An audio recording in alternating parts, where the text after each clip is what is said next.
Masih. Israel commits those war crimes on a daily basis, and the world stays silent.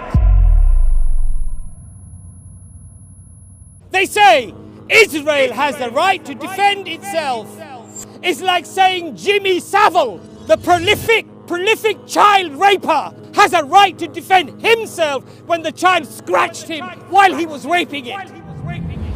If you treated a dog in this country the way that the Palestinian child is treated in Palestine, wallahi, Allah is my witness, you would be arrested for treating a dog in that manner. Today they're treating human beings worse than an animal. And we speak out against the oppression, and we will not tolerate people, and we are not going to be on the back foot, and we're not going to be defensive. We're going to say what you're doing is genocide, it's mass murder, it's the killing and the quashing of innocent people, and it has to stop. Now we are being told that this current conflict started when Israel was attacked by a terrorist group, as they claim, and they flew over with paragliders and machine guns, and they killed some Israelis. And therefore, Israel has the right to defend itself, and it is now retaliating.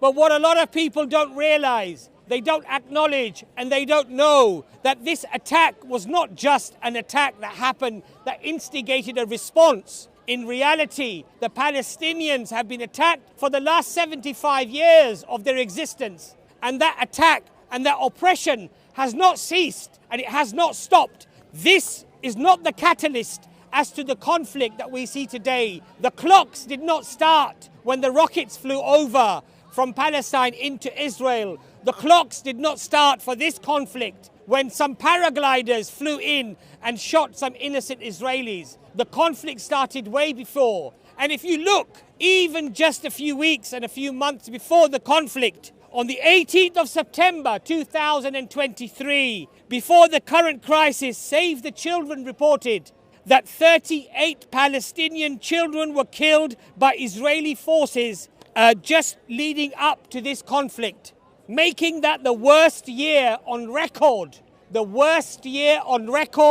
of killing innocent Palestinian children just before this current conflict. So don't be fooled when they tell you that Israel is retaliating. Israel are not retaliating. Israel has always been the aggressor. Israel has always been the instigator, the propagator. It is not the Israelis that are retaliating, but up to now, every retaliation is by the Palestinian people. So don't forget this, my friends. Don't let them persuade you that they are simply reacting to an offensive by the Palestinian people, when in fact they have been the ones who have been carrying out the offensives non-stop every day of the lives of the Palestinian people for the last 75 years. Under the United Nations Charter for the Human Rights, they regard Israel routinely commits war crimes to the Palestinian population, an innocent population that has no military, no navy, no air force, no army, and it attacks them mercilessly on a daily basis.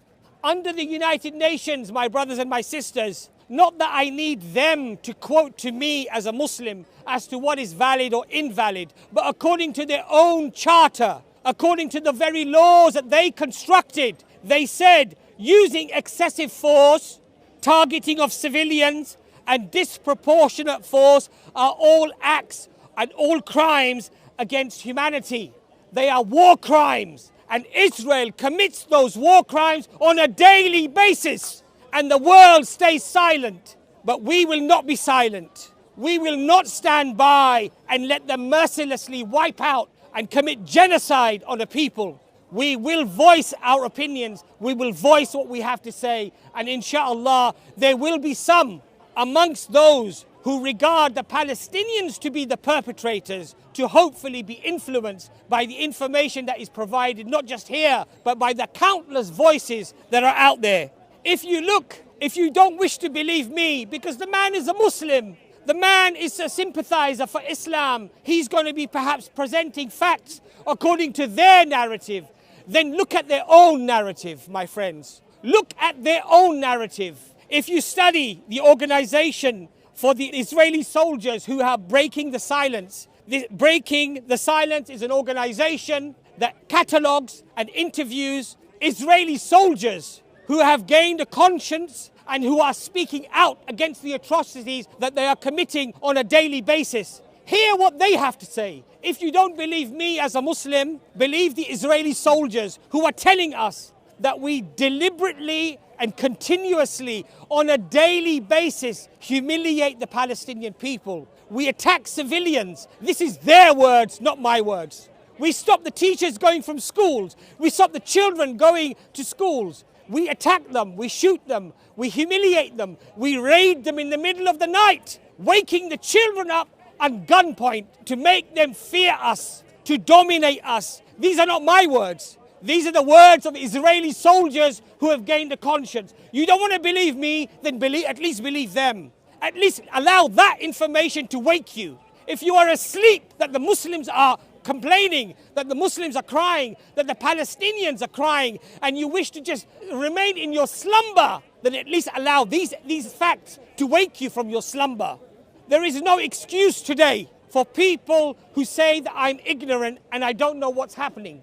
There are resources available today that were not available to our fathers or our grandfathers or the generations that came before. Today, the internet is completely flooded with information. And even the lies and the propaganda are easily combated if you are interested to find out the truth. But if you're happy to have your predispositions fed because you hate the Arabs, because these are backward, medieval people with a medieval religion full of hate, and you just wish to reinforce those predispositions, then yes, you will find the sewage on the internet to feed you, to give you the gluttony, to fill your souls and your hearts with that evil lies, with those deceptions. But if you have a conscience and you wish to at least side with the victim and ensure that you do not side with the perpetrator, the one who has created this mess in the first place, then open your eyes and educate yourselves. There's a lot of information out there.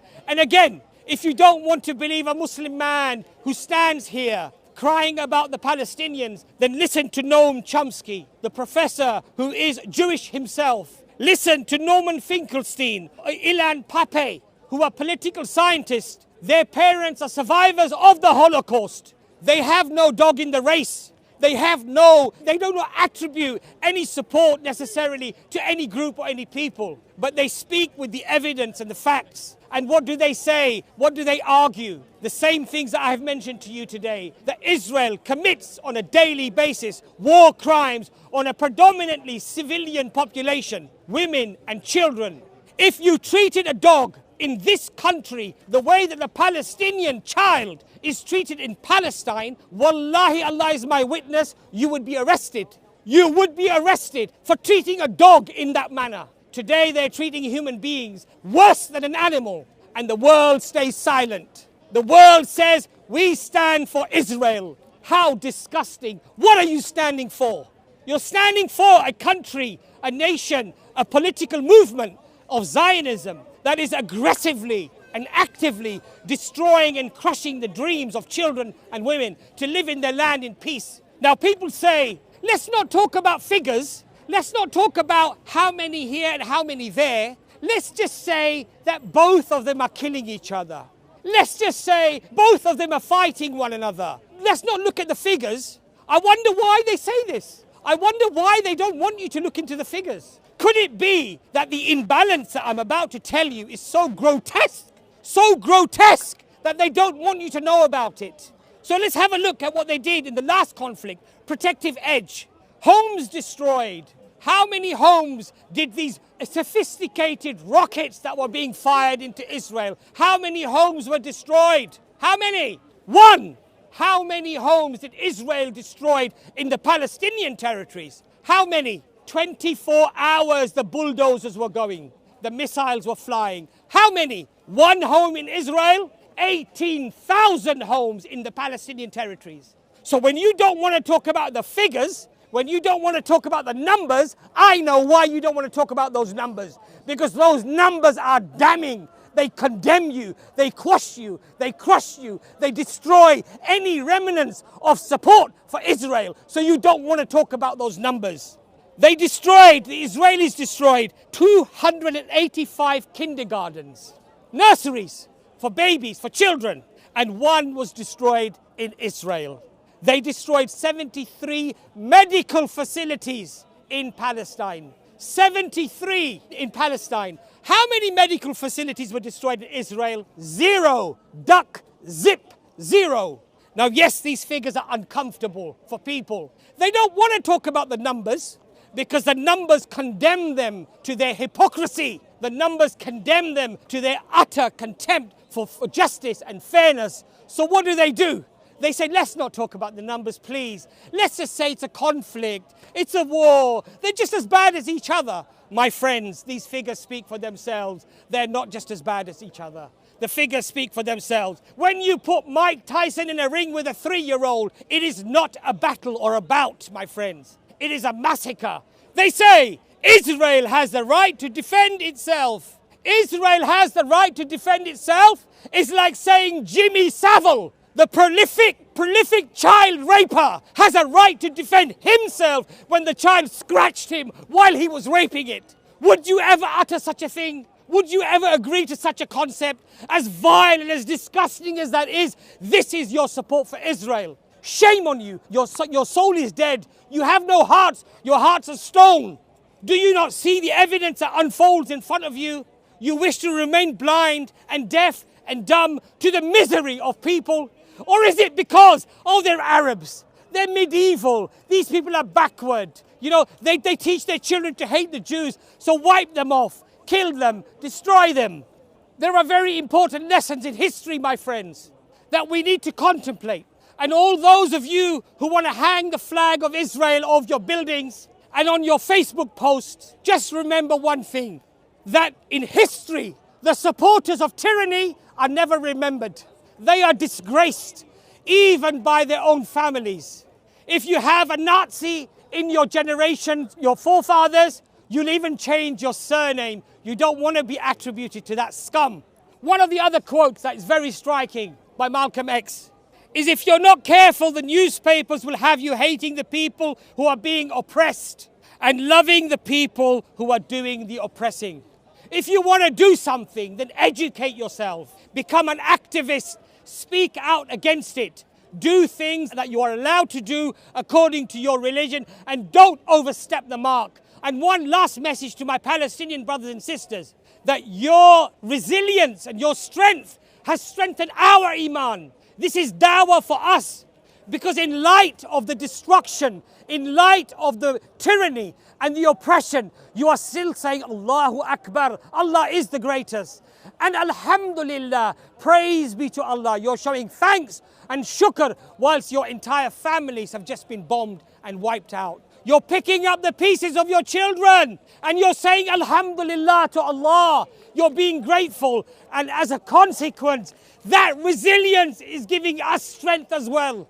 So Jazakallah khair to my brothers and sisters in Palestine, and know that your brothers and your sisters around the world are supporting you, and there will be a day when you will be freed, and there will be a day when the people who spoke against the oppression will be the ones who will be celebrated, and the maniacs, the psychopaths who have supported this by military means or even your words, then you will be forgotten. You'll be destroyed in history. Nobody will want to know you or attribute anything to you. Your own families will disown you and they will not want to know you. But the people who stood up and they spoke out against this oppression, those are the people that will be remembered. Those are the people that will stand in front of Allah subhanahu wa ta'ala on the day of judgment, and they will say, Ya Allah, I did whatever I could do. I spoke out. You told me there were 3 signs for iman, for belief. You said the first one was to stop it with my hands. I was incapable. I couldn't do that. The second one was that you speak out against it. And the third one was just feel that it is evil in your hearts. So Alhamdulillah, at least we do the first stage and we do the second stage. And we speak out against the oppression. And we will not tolerate people. And we are not going to be on the back foot. And we're not going to be defensive. We're going to say what you're doing is genocide, it's mass murder, it's the killing and the quashing of innocent people, and it has to stop.